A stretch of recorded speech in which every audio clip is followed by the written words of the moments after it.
The bank said I owed $623,000 on a mortgage I never signed. Turns out my sister used my name to buy her dream house. A tea dinner. I slid the police report across the table.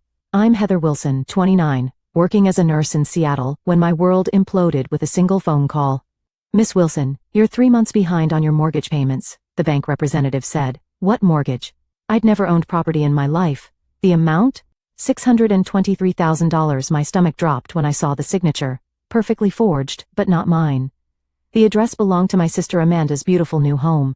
Tonight was our bi-weekly family dinner, and inside my bag sat a police report that would change everything. If you're watching this from somewhere around the world, I'd love to know where. Drop your location in the comments, hit subscribe, and stay tuned for the moment I expose the betrayal that shattered my family forever. Before everything fell apart, I had what I considered a pretty good life. Nothing extraordinary but satisfying in its simplicity.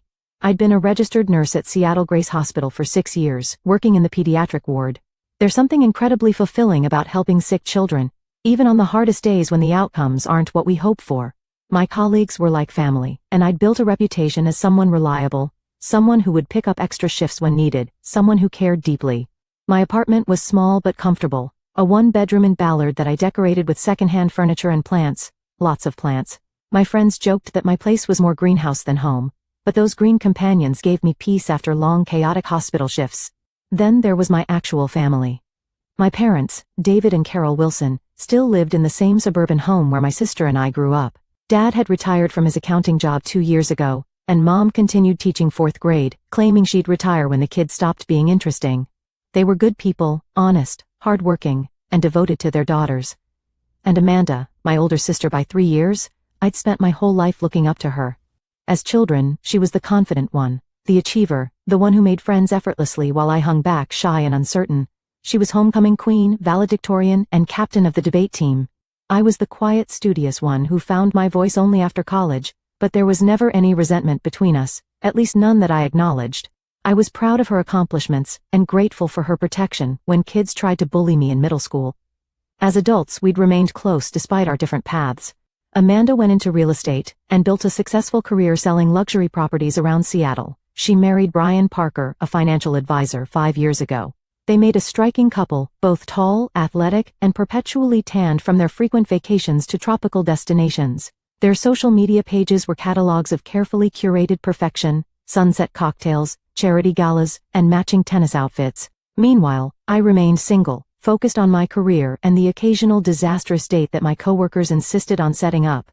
Our lives couldn't have been more different, but we still met for coffee every few weeks, and our family gathered for dinner twice a month.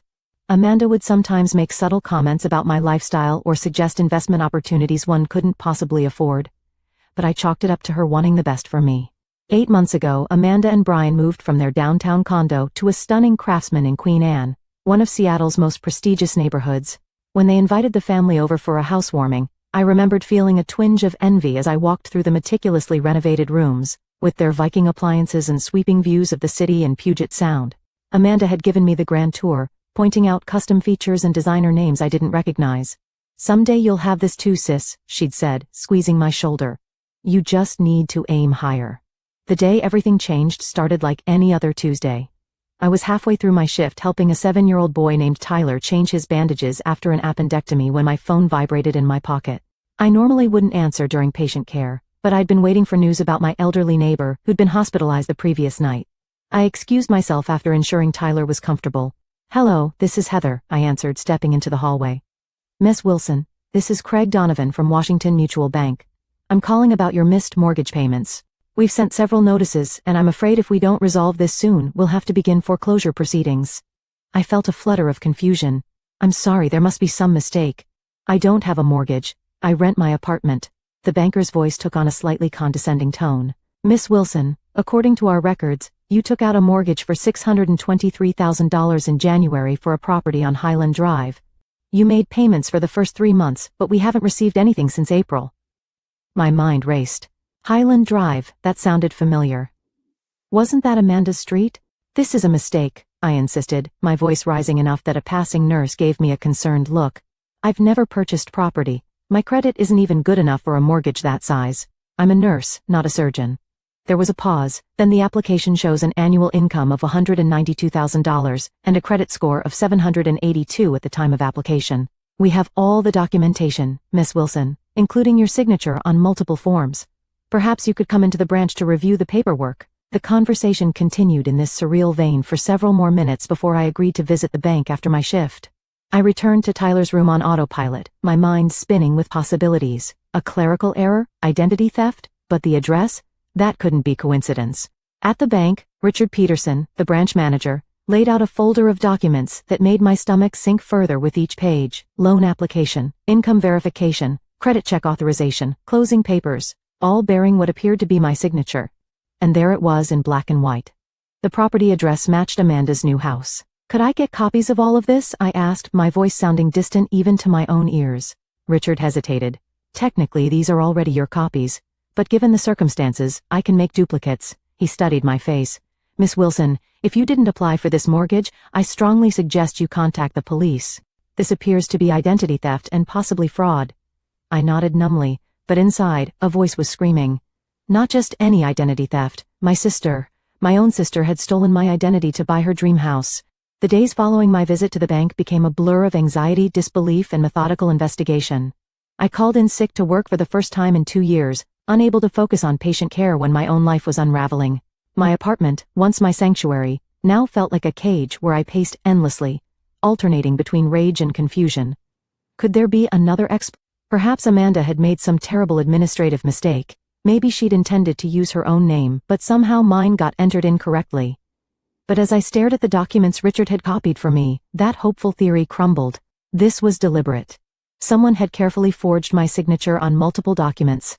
Someone had provided my social security number, birth date, and employment history. Someone who knew me intimately.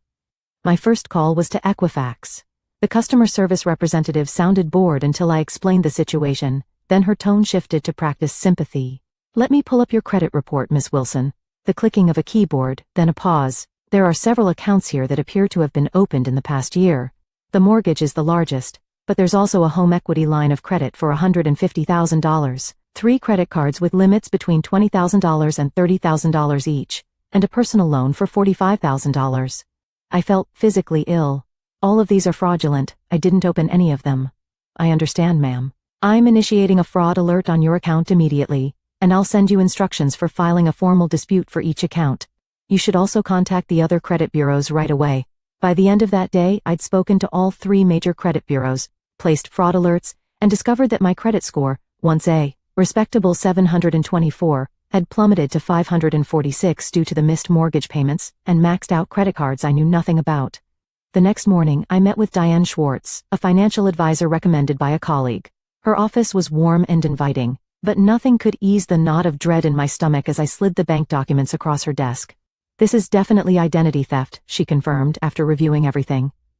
And I have to say, it's quite sophisticated. Whoever did this knew exactly what information would be needed to pass verification checks. It was my sister, I said, speaking the accusation aloud for the first time. The house is hers. She's living in it right now. Diane's expression shifted from professional concern to genuine shock.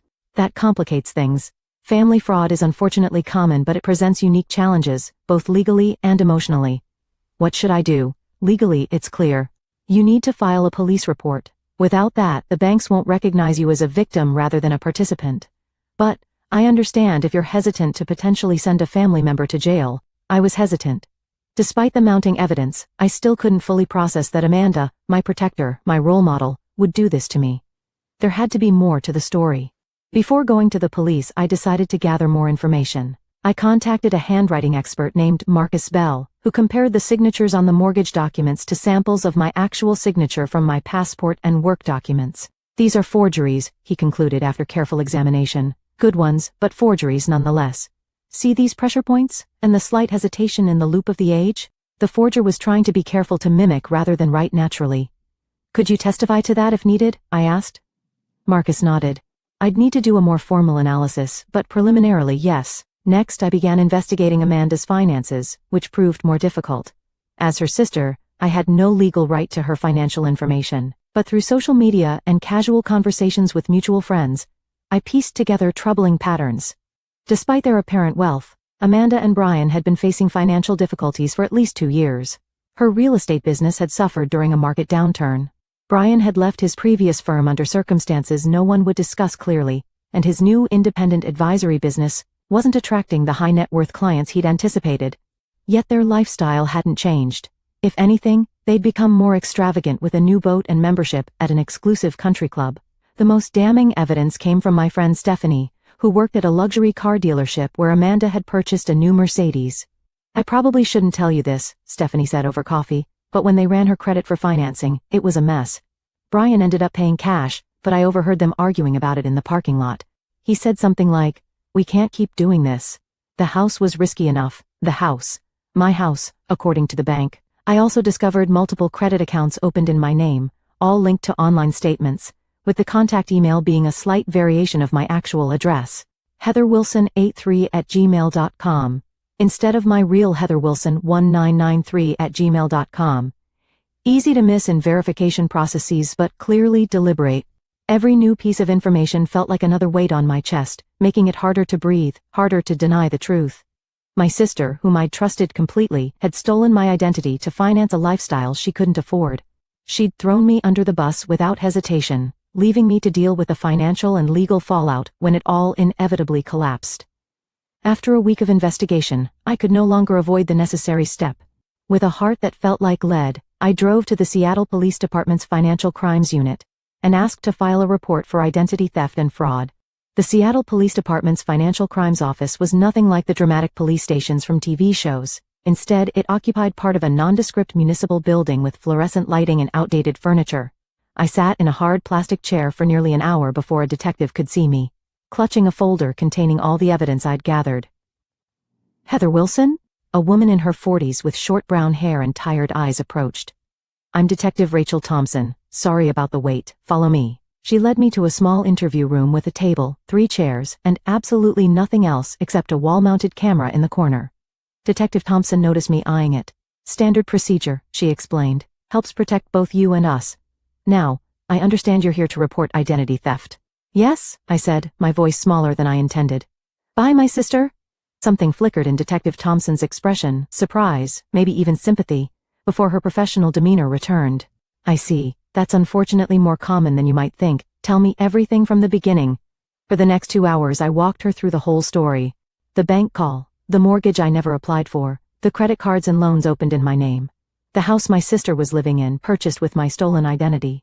Detective Thompson took detailed notes, occasionally asking clarifying questions. She seemed particularly interested in the timeline and how Amanda might have obtained my personal information. "Do you share any financial accounts? Safety deposit boxes? Has she ever lived with you as an adult?" "No to all of those.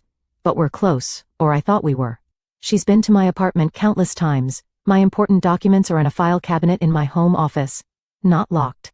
I felt foolish admitting this. I never thought I needed to protect myself from my own sister.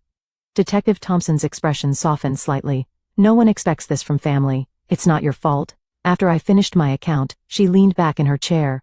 "Miss Wilson, I want to be clear about something. Filing this report means we will investigate fully, and if the evidence supports your claims, your sister could face serious criminal charges. Identity theft and mortgage fraud are felonies. She could go to prison. Are you prepared for that?" The question hit me like a physical blow. Was I prepared to be responsible for sending Amanda to prison? For destroying her life, her marriage, her career? I thought about our childhood, how she taught me to ride a bike, helped me with homework, stood up for me against bullies. I thought about our parents, who would be devastated. But then I remembered my ruined credit score, the $623,000 debt in my name. The violation of trust so profound I could barely comprehend it. "Yes," I said finally, "I need to protect myself. If she faces consequences for what she did, that's her responsibility, not mine." Detective Thompson nodded. "I understand this is difficult. We'll handle the investigation with discretion, but I can't promise confidentiality, especially if charges are filed. These cases become public record. I understand." She pushed a form across the table. "This is the official identity theft report. Read it carefully before signing." As I signed the report, my real signature, not the forged one on the mortgage documents, I felt a strange mix of relief and dread. The machinery of justice was now in motion, and I couldn't stop it even if I wanted to. Stephanie was waiting for me in the lobby. I'd asked her to come for moral support, knowing I'd need a friendly face after taking such a momentous step. How did it go? She asked, pulling me into a hug. About as well as accusing your sister of felony fraud can go, I replied, attempting humor but hearing the tremor in my voice. You did the right thing, Heather. What she did was unforgivable. We went to a nearby coffee shop where Stephanie listened as I processed my swirling emotions. The detective said they'll begin investigating right away. They'll contact the bank, subpoena records, maybe even interview Amanda. How do you think she'll react? I stared into my untouched latte. She'll deny it at first. Amanda's always been good at lying when cornered. Then she'll try to justify it somehow, make it seem like she was doing me a favor or had every intention of paying everything back. Do you think she did? Intent to pay it back, I mean. I considered this, maybe in some abstract way. But the practical reality? She and Brian were already missing payments. They never had a plan beyond using my identity to get what they wanted in the moment. 2 days later, Detective Thompson called with an update. We've confirmed your suspicions, Miss Wilson. The mortgage application was submitted online using your personal information, but from an IP address traced to your sister's previous residence. We're also investigating her husband's potential involvement. Financial crimes like this are rarely committed by just one person in a household, Brian. I hadn't even considered his culpability until now, but of course he would have known. As a financial advisor, he might even have helped orchestrate the whole scheme. There's more, Detective Thompson continued. We've discovered evidence suggesting they were planning to declare bankruptcy in your name once the debts became unmanageable. There are searches from their home computer about bankruptcy laws and identity abandonment. The calculated nature of their betrayal stunned me. They hadn't just stolen my identity in a moment of desperation. They'd planned to utterly destroy my financial future while protecting their own. A week after filing the report, I received the official police documentation, a comprehensive dossier detailing the evidence against Amanda and Brian. Bank records showing transfers from accounts in my name to their personal accounts, loan applications with forged signatures, credit card statements showing purchases at stores and restaurants I'd never visited, in amounts I could never afford. Sitting at my kitchen table that evening, I read through each page methodically, highlighting the most damning sections. The police had done thorough work building an airtight case against my sister and brother-in-law. According to Detective Thompson, the district attorney was confident about pressing charges. Tomorrow was our bi-weekly family dinner. Amanda would be there, still believing her scheme was undiscovered. She didn't know that I'd received the foreclosure notice intended for homeowner Heather Wilson. She didn't know I'd spent weeks investigating her. She didn't know about the police report that now sat in a manila folder on my counter. As I prepared for bed, my phone chimed with a text from my mother, looking forward to seeing my girls tomorrow. I'm making your favorite lasagna, love you both. The casual normalcy of it broke something in me. I cried for the first time since this nightmare began, not just for myself, but for our parents, whose world was about to shatter. In the morning I rehearsed what I would say, how I would remain calm and dignified when I confronted Amanda. I wouldn't scream or name call, though God knows she deserved it. I would simply present the evidence and let the truth speak for itself. As I was getting dressed for dinner, my phone rang. It was my mother. Honey, you're still coming tonight, right? Your father's already opened a bottle of wine. Yes, Mom, I'll be there at 6. Good. Amanda's bringing that chocolate mousse cake you love from Dahlia Bakery. Isn't that thoughtful? Thoughtful. My sister, the identity thief, buying me cake with credit cards fraudulently opened in my name. The absurdity of it almost made me laugh. Very thoughtful, I managed. See you soon, Mom. I tucked the police report into my bag and headed out the door, steeling myself for the confrontation that would forever change our family. I spent nearly an hour deciding what to wear to the dinner, but somehow it felt important. I settled on a simple navy dress, professional and serious. Not my usual casual attire for family gatherings, but this was no ordinary dinner. I applied my makeup carefully, determined that Amanda wouldn't see how much she'd hurt me. I wouldn't give her the satisfaction. As I drove to my parents' home in Bellevue, memories flooded back of happier family dinners.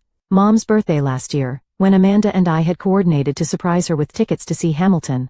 Christmas 2 years ago, when Dad had gotten tipsy on eggnog and started singing carols in an operatic voice until we were all crying with laughter. Countless Sunday dinners where we'd shared stories, advice, and gentle teasing. Tonight would be the last of those dinners, at least in any form I recognized. After tonight, nothing would ever be the same. I parked a block away, needing a moment to compose myself before entering. As I walked toward the house, I spotted Amanda's white Range Rover in the driveway, the same Range Rover she'd proudly shown off 3 months ago, claiming it was a reward she'd given herself for closing a big property deal. Had that been a lie too? Was it purchased with fraudulent credit in my name? The familiar smell of my mother's lasagna greeted me as I approached the front door. For a second I considered turning around, driving home, pretending I'd fallen ill. I could confront Amanda privately, give her a chance to make things right without public humiliation. But then, I remembered the bankruptcy searches Detective Thompson had mentioned. Amanda and Brian had planned to leave me financially ruined while they walked away unscathed. They deserved no mercy. I rang the doorbell, feeling the weight of the police report in my bag like a brick. "Heather!" My mother opened the door, beaming. At 62, Carol Wilson remained vibrant and active, her gray hair cut in a stylish bob, her face lined but radiant. She pulled me into a hug. "You look beautiful, but so serious. Everything okay at the hospital?" "Everything's fine, Mom," I lied, returning her hug, "just tired from a long week." Inside, my father was in his usual spot, comfortable in his recliner with a glass of red wine. He stood to embrace me. "There's my girl. Want some wine? It's that Oregon Pinot you like." "Thanks, Dad, that would be nice."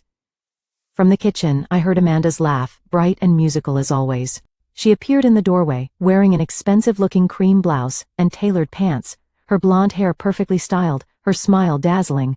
"Heather, finally, I was telling Mom about this incredible patient success story I heard from Dr. Garner at the club. You should talk to him about potential positions in his practice. The benefits are amazing." The audacity stunned me. Here she was, having stolen my identity, offering career advice as if she had my best interests at heart. I forced a smile. "I'm happy where I am, thanks." If she noticed my coolness, she didn't show it. "Brian's out back helping Dad with the grill. Mom insisted on both lasagna and steaks tonight. We're going to be eating leftovers for days." My sister-in-law Jessica arrived next with my brother Mark and their 2 children. Jessica immediately commented on Amanda's house, having visited recently for a playdate with the kids. "That sunroom is absolutely to die for, Amanda. The way the light comes in during the afternoon, perfect for plants. Heather, you should see it with all your green thumb knowledge. Your sister has turned it into this gorgeous reading nook." Amanda shot me a quick, almost imperceptible glance before jumping in. "Oh, we're still working on it. The renovation is taking forever. Contractors, am I right?" I bit my tongue. That sunroom, like the rest of the house, had been purchased with my stolen identity. Dinner proceeded with excruciating normalcy. Dad carved the steaks while Mom served generous portions of lasagna. Wine flowed freely. Mark talked about his new project at the architectural firm. The kids chattered about school and soccer. Amanda expertly deflected any questions about their finances or the house, always steering the conversation to someone else's affairs.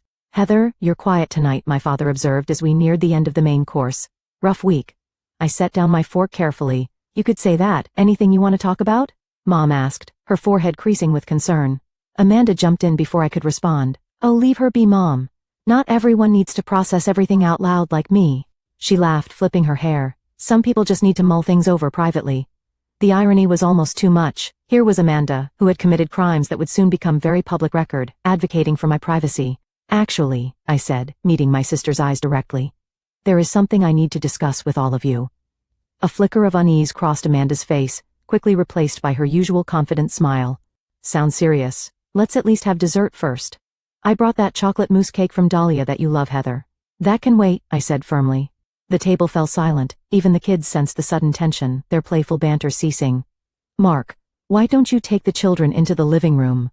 my mother suggested, her instincts for family drama finely tuned after decades of mediating between siblings. "I think they've been promised some screen time." Once the children were settled with tablets in the other room, I reached into my bag and pulled out the manila folder. My heart pounded so loudly I was certain everyone could hear it. Amanda's eyes fixed on the folder, her smile faltering slightly. "What's that, honey?" my father asked. I took a deep breath. The moment had arrived. There was no turning back. "This," I said, placing my hand on the folder, "is a police report." The silence around the table deepened. My mother's eyes widened. My father set down his wine glass carefully. Bryant, who had been largely quiet throughout dinner, suddenly looked alert, his gaze darting between the folder and Amanda. "A police report?" my mother echoed. "Heather, what happened? Are you all right?" "I'm not all right, Mom. I've been the victim of a crime." I looked directly at Amanda as I slid the folder across the table toward her. Identity theft and fraud, to be specific. Amanda didn't touch the folder. Her face had gone very still, her usual animated expressions frozen. "What are you talking about?" she asked, her voice unnaturally high. "Open it," I said quietly. Brian placed his hand on Amanda's arm. "Maybe we should discuss this privately, Amanda." "There's nothing to discuss," she responded quickly, still not touching the folder.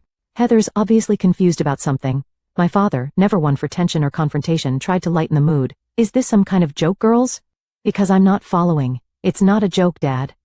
I reached across the table and flipped open the folder myself, revealing the first page of the police report with its official letterhead and case number.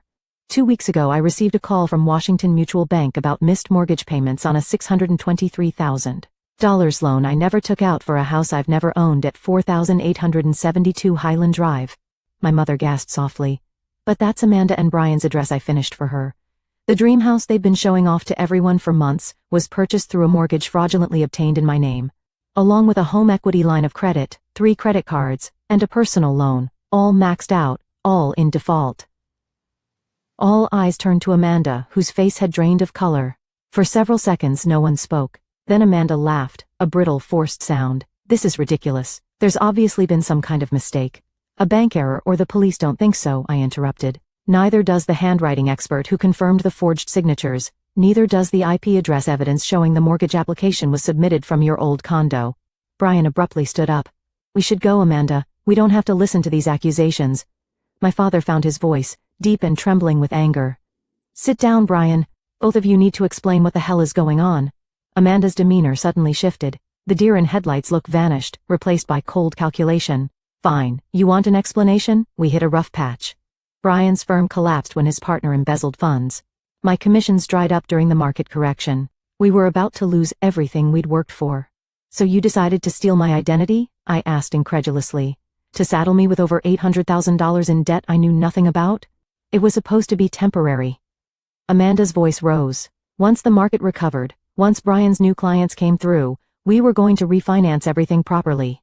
That's a lie, I said quietly. The police found your searches about declaring bankruptcy in my name. You were never going to make this right. You were planning to destroy my financial future to save yourselves. My mother began to cry softly. My father's face had turned an alarming shade of red. Amanda, he said, his voice dangerously quiet, tell me this isn't true. Tell me you didn't do this to your sister. For a moment, Amanda seemed on the verge of another denial. Then her shoulders slumped. We were desperate. You don't understand what it's like having achieved a certain lifestyle, certain status, and then watching it all slip away. People were counting on us to be successful, clients, friends, family, everyone. I was counting on you to be my sister, I said, my voice breaking, to love me, not betray me. Brian suddenly turned on Amanda. I told you this would blow up in our faces. I told you we should have found another way. There was no other way. Amanda shouted back. Your brilliant investment strategies lost us everything. What was I supposed to do? Not commit felony fraud using your sister's identity? Brian retorted. Do you have any idea what this means? We could go to prison, Amanda. My parents watched this exchange in stunned silence. Then my father stood up, his hands shaking. Get out, both of you. Get out of my house. Dad, please, Amanda began, her eyes filling with tears, whether genuine or calculated, I couldn't tell anymore. You have to understand. I understand perfectly. He cut her off. You stole from your sister. You lied to all of us. You were willing to destroy Heather's life to maintain your facade. I don't even recognize you anymore. My mother, still crying, looked at Amanda with devastation. How could you do this? After everything we taught you about honesty, about family? What happened to you, Amanda? Nothing happened to me, Mom, Amanda said, a hint of defiance returning. I just refuse to fail. Unlike the rest of this family, I have ambition. I have standards. Do you think I wanted to end up like Heather, living in a tiny apartment with plants as my only companions? The casual cruelty of her words stunned me. Is that what you really think of my life? That it's some kind of failure because I don't have a mansion or a luxury car? You could have had more, Amanda said bitterly. You're smart enough, but you've always settled for less. Honestly, it's not like you were even using your good credit score for anything important. Brian grabbed her arm. Enough, Amanda. We're leaving now. He turned to me, his expression a mixture of anger and fear. This isn't over, Heather. You have no idea what you've done by filing that report. I know exactly what I've done, I replied steadily. I've protected myself from criminals. That's what you both are, criminals. And now you'll face the consequences. As they gathered their things to leave, my mother called after Amanda. The police, will they arrest you? Amanda paused at the door. For a moment, her mask slipped, and I saw genuine fear in her eyes. I don't know, Mom, probably. After they left, the three of us sat in stunned silence. My father poured himself another glass of wine, his hand still shaking. My mother wiped her tears with a napkin, looking suddenly older than her years. I should have seen it, she said finally. All those extravagant purchases, the house we knew they couldn't afford. I just thought they were being irresponsible with their money, not this. None of us saw it, I said, reaching for her hand. I never imagined Amanda capable of something like this. Not to a stranger, and certainly not to me. My father looked at the police report still open on the table. What happens now? The district attorney will decide whether to press charges. Given the evidence, Detective Thompson thinks it's almost certain. Amanda and Brian will be arrested, probably within the week. And the debts? My father asked. Ever the accountant? The mortgage? The credit cards? I'm working with the banks to clear my name. It's a long process, but the police report helps establish that I'm the victim, not a willing participant. My credit is still destroyed, at least for now. We sat together for hours that night, processing the shock, the betrayal, the uncertain future. My brother Mark returned from putting his children to bed, and we explained everything. His initial disbelief gave way to rage on my behalf. I'll testify against her if needed, he said fiercely. What she did to you is unforgivable. As I drove home that night, I felt hollowed out, as if something essential had been scooped from my chest. I had done what was necessary to protect myself, but there was no satisfaction in it. Only grief for the sister I thought I knew and the family that would never be the same. The immediate aftermath of that fateful dinner, like scenes from someone else's life, a television drama I was somehow starring in without having auditioned for the role. 3 days after the confrontation, Detective Thompson called to inform me that arrest warrants had been issued for both Amanda and Brian. They were taken into custody at their home, my home, according to the fraudulent mortgage, and charged with multiple felonies: identity theft, fraud, forgery, and conspiracy. Their arrests made the local news. Prominent Seattle realtor and financial advisor charged in identity theft scheme, read the headline. The article mentioned that the victim was Amanda's sister, though thankfully withheld my name. Still, anyone who knew our family could easily figure it out. My phone buzzed constantly with messages from concerned friends, distant relatives, and even former classmates who had connected the dots. I turned it off, unable to face the well-meaning but intrusive questions. How are you holding up? Did you know what they were doing? Are they going to prison? My parents retreated into a shell of shock and humiliation. Dad stopped attending his weekly golf games, unable to face friends who had undoubtedly seen the news. Mom took a leave of absence from teaching, claiming health issues. Their social circle, built over decades in the same community, suddenly felt threatening rather than supportive. Everyone must be talking about us, Mom said during one of my visits to their home. She hadn't bothered to style her hair or apply makeup, so unlike her usual put-together appearance, wondering where we went wrong with Amanda. You didn't go wrong, I assured her, though part of me wondered the same thing. Had there been signs of Amanda's moral flexibility that we'd all missed or excused over the years? Small dishonesties that had escalated when the stakes got higher? Your father can barely sleep, she continued. He keeps saying he should have taught her better values, as if this is his fault somehow. The pressure from my family to drop the charges began subtly at first, then grew more insistent as the reality of Amanda's situation became clearer. She and Brian had been released on bail but were required to surrender their passports. Their assets were frozen, including the house, which the bank was now moving to reclaim. She made a terrible mistake, my mother pleaded over the phone one evening. But she's still your sister, still our daughter. Couldn't you ask the district attorney to reduce the charges? Maybe some kind of probation instead of prison. Mom, she stole my identity. She planned to declare bankruptcy in my name. Do you understand what that would have done to me? I wouldn't have been able to rent an apartment, get a car loan, maybe even keep my job if it required a security clearance. She was willing to destroy my life. I know, honey, what she did was inexcusable, but she has 2 young children. Think about your niece and nephew growing up without their mother. That was the hardest part. Harper and Ethan, 5 and 7, innocent in all this. I adored those children, had babies at them countless times, brought them special treats from my travels. Now they might lose their parents to incarceration because of my police report. My resolve wavered. Maybe I could talk to the DA about a plea deal. Maybe there was a way for Amanda to make restitution without serving time. It was Stephanie who helped me regain my perspective during a much-needed night out at a bar far from my usual hunts. Listen to me, she said, setting down her vodka tonic firmly. Amanda chose to commit multiple felonies. Amanda chose to victimize her own sister. Amanda chose to put her children at risk by engaging in criminal behavior. None of that is on you. The consequences are hers to bear, not yours to ameliorate. But my parents, your parents, are doing what parents do, trying to protect their child. But they're protecting the wrong child in this scenario. You're the victim here, Heather. Don't let them make you feel guilty for standing up for yourself. She was right, of course. And when I met with the district attorney the following week, I made it clear that I was not interested in dropping or reducing the charges. Miss Wilson, I want to commend your resolve, said Prosecutor Natalie Chen. Many identity theft cases involving family members never make it to court because victims withdraw under family pressure. but these crimes have real consequences and they merit real punishment. The legal proceedings moved forward with excruciating slowness, preliminary hearings, motions filed by expensive defense attorneys, continuances and delays. Through it all, I had to continue working, paying my bills, and attempting to repair my shattered credit.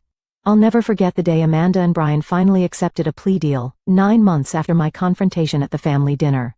I sat in the courtroom watching as my sister, thinner now, her designer clothes replaced by a modest navy suit, stood before the judge. Amanda Parker, you have pleaded guilty to 1 count of identity theft, 1 count of fraud, and 1 count of conspiracy, the judge stated. Before I pronounce sentence, do you wish to make a statement? Amanda turned slightly, her eyes finding mine in the gallery. For a moment, I saw a flicker of the sister I'd grown up with. Vulnerable, human, flawed. I want to apologize to my sister, she said, her voice steady but subdued. What I did was unforgivable. I betrayed your trust in the worst possible way, and I'll regret it for the rest of my life. I was selfish and desperate and terrified of failure. But that's no excuse for hurting the person who has always supported me and believed in me. I'm so sorry, Heather. The judge sentenced Amanda to 18 in federal prison, with Brian receiving 12 months. Both would serve 3 years of supervised release afterward, and were ordered to pay full restitution, though how they would manage that without their careers remained unclear. As Amanda was led away, our eyes met one final time. There was so much unsaid between us, so much damage that might never be repaired. I didn't know if I could ever forgive her, but in that moment, I acknowledged the complexity of my feelings, the anger and betrayal intertwined with memories of shared childhood, of love that had been real despite everything that came after. The weeks following the sentencing were a blur of practical matters. The bank foreclosed on the house, selling it at auction for less than the mortgage amount. I worked with credit agencies to remove the fraudulent accounts from my record, a frustratingly slow process that required countless phone calls, letters, and documentation. My relationship with my parents remained strained. They visited Amanda regularly in the minimum security facility where she was serving her time, but rarely mentioned these visits to me.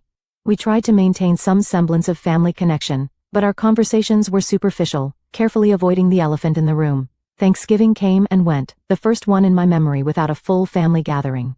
My parents invited me, but I declined, spending the holiday with Stephanie's family instead. Christmas was equally fractured. I dropped gifts for my parents at their home but didn't stay for dinner. The traditions that had anchored our family life for decades had been shattered along with our trust. The day the bank finally removed the fraudulent mortgage from my credit report felt like emerging from a long dark tunnel. My credit score was slowly recovering, though financial experts warned it might take years to fully restore. I'd moved to a new apartment, wanting a fresh start in a place untainted by memories of betrayal. As winter turned to spring, I received an unexpected letter, not from Amanda, who had written several times with apologies I wasn't ready to accept, but from my niece Harper. In wobbly handwriting on pink paper, she had written, "Dear Aunt Heather, I miss you a lot. Grandma says you're mad at Mommy because she did something bad. I'm sometimes mad at Mommy too, like when she wouldn't let me have 2 desserts. But I still love her. Do you still love her? Can you come see me and Ethan? We have a new apartment but it's small and doesn't have a garden like the big house. Love, Harper." The innocent of a child who couldn't possibly understand the magnitude of what had happened, brought tears to my eyes. Whatever my feelings toward Amanda, Harper and Ethan were innocent casualties of their parents' crimes. They deserved an aunt who loved them, even if that love had to be carefully separated from the betrayal of their mother. I called my parents that evening, and asked if I could visit the children. The relief in my mother's voice was palpable. "They ask about you all the time," she said. "We've been caring for them while Amanda and Brian are away. They would love to see you." That weekend visit with my niece and nephew became the first tentative step toward healing, not forgiveness exactly, but a recognition that family bonds, even when severely damaged, don't simply disappear. They transform, requiring new boundaries, new expectations, new definitions of trust. The day Amanda's house was finally sold at foreclosure auction, I drove by one last time. Another family's moving truck was parked in the driveway, children running excitedly across the lawn that had briefly, on paper, been mine. I felt no attachment to the property that had caused so much pain, only a sense of closure as I drove away. Some betrayals change you forever. I would never again be the trusting, somewhat naive person I was before discovering my sister's fraud. But as I worked to rebuild my finances and reconfigure my family relationships, I began to recognize that surviving betrayal had revealed a strength I hadn't known I possessed. The courage to stand up for myself, to set boundaries, to demand respect even from those I loved. 6 months after Amanda began serving her sentence, the foreclosure sign came down from in front of the Highland Drive house. Another family moved in, unaware of the drama that had unfolded within those walls. I drove past occasionally, feeling a strange mix of emotions, not regret or envy, but something more complex. The house that had symbolized my sister's betrayal was now just a house again, inhabited by people who had no connection to our family's pain. 6 months after Amanda began her prison sentence, I was finally starting to see tangible improvements in my life. My credit score, while not fully recovered, had climbed back into the fair range. The fraudulent accounts had been removed from my record, though explanatory notes remained that would require clarification for years to come whenever I applied for credit. I had settled into my new apartment, smaller than my previous one, but in a building with better security, including a locked mailbox that only I could access. The paranoia lingered, a constant companion I was learning to manage rather than eliminate. My weekly therapy sessions with Dr. Elaine Winters had become a cornerstone of my recovery. Initially reluctant to share my story with yet another stranger, I'd found unexpected relief in having a neutral space to process my complicated emotions without judgment. Family betrayal creates a unique kind of trauma, Dr. Winters had explained during one of our early sessions. The people we expect to protect us become the source of harm. It fundamentally challenges our ability to trust. Will I ever trust anyone again? I'd asked, only half joking. You'll trust differently, she'd replied, more carefully, more intentionally. That's not necessarily a bad thing. She was right. I'd become more cautious about sharing personal information, more vigilant about reviewing financial statements, more selective about who I allowed into my inner circle. But I hadn't withdrawn from life entirely, which had been my fear in those dark early days. My relationship with my parents was slowly healing, though it would never return to what it had been. The strain of divided loyalties, their natural instinct to support Amanda despite her crimes, my legitimate need for validation as the victim, created an underlying tension that colored our interactions. But we were trying, all of us. Sunday dinners had resumed, though less frequently, and with a careful avoidance of certain topics. Your father and I visited Amanda yesterday, my mother mentioned during one such dinner, watching my face carefully for a reaction. How is she? I asked, surprised by my own genuine curiosity. Managing. Teaching an ESL class to other inmates, she asked about you. I nodded but offered no response. I still wasn't ready to visit Amanda, to face her across a prison table, and hear more apologies that couldn't undo what she'd done. Maybe someday, but not yet. My father, who had been mostly silent on the subject of Amanda for months, suddenly spoke up. She's different in there. Humbled, I think. I think she's finally understanding the magnitude of what she did to you. It was the first time he had so clearly acknowledged me as the victim, rather than focusing on Amanda's suffering. The validation, though long overdue, meant more than I could express. Thank you for saying that, Dad, I said quietly. The most unexpected support came from extended family who had seemed distant or judgmental in the immediate aftermath of the scandal. My cousin Rachel, who I'd never been particularly close to, reached out with a surprising revelation. I never told anyone in the family, she confided over coffee. But my college roommates stole my identity. Open credit cards ran up thousands in debt. I know something about what you've been through. What did you do? I asked. Pressed charges just like you. Lost friends who thought I was overreacting. Never regretted it for a minute. Finding this community of understanding, other identity theft victims who truly comprehended the violation I'd experienced, became an important part of my healing. I joined an online support group and eventually began attending in-person meetings of a financial crime survivors network. There I met people from all walks of life whose stories echoed aspects of mine. The shock of discovery, the painstaking process of clearing their names, the broken relationships with those who couldn't understand why they wouldn't just forgive and move on. In their company, I didn't have to explain or justify my feelings. They already knew. Through this network, I connected with a nonprofit organization dedicated to helping identity theft victims navigate the complex process of recovery. After benefiting from their resources, I began volunteering, using my own experience to guide others through the labyrinthine systems of credit bureaus, law enforcement, and financial institutions. You have a gift for this, Margot, the organization's director told me after observing one of my counseling sessions with a newly identified victim.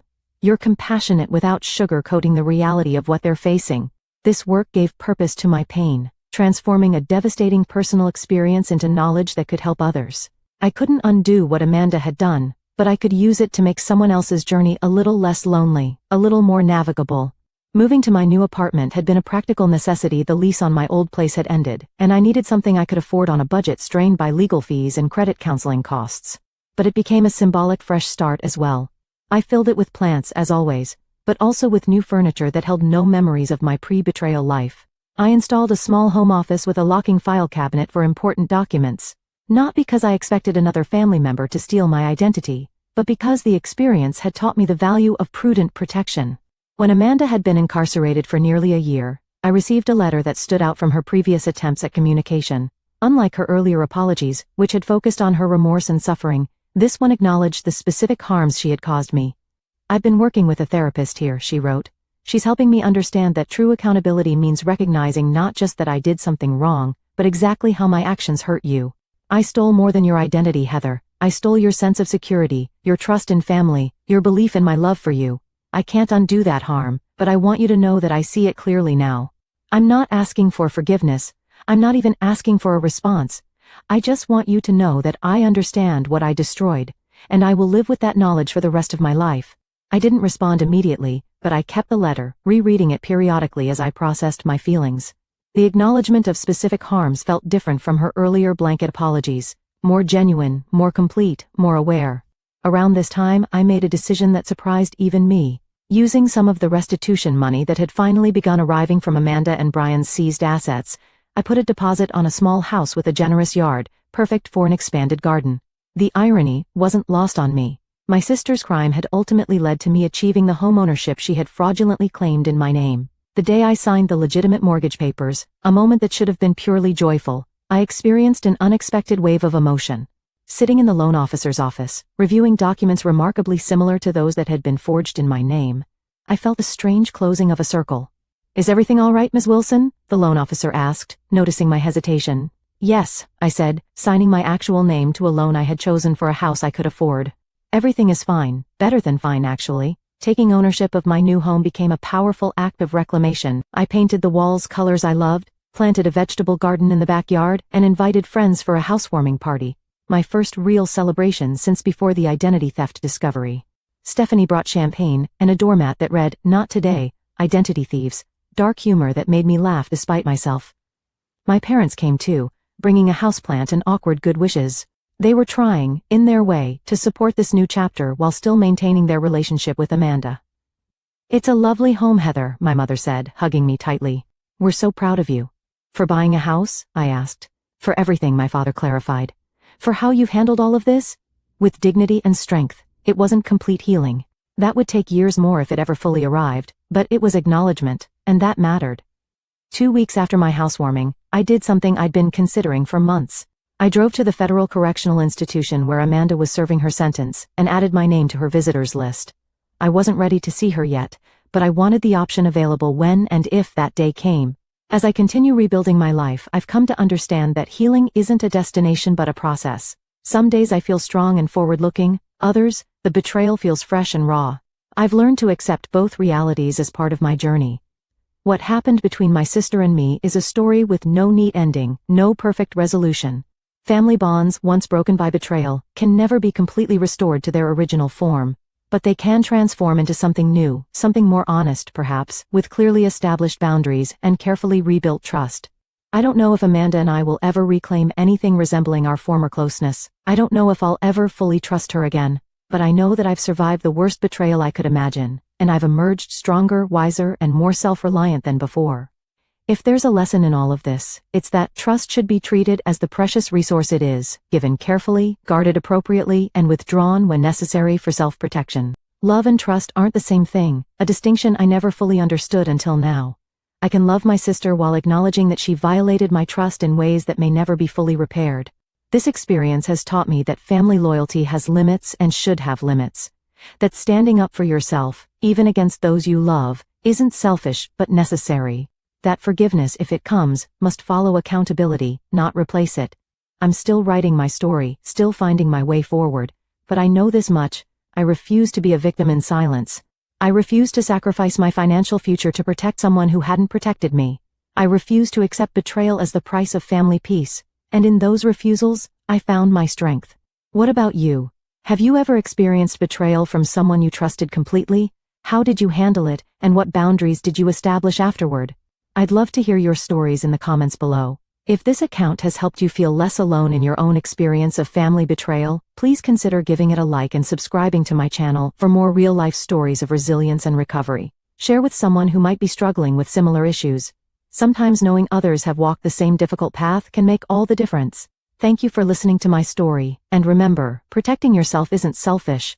It's necessary for survival and eventual healing.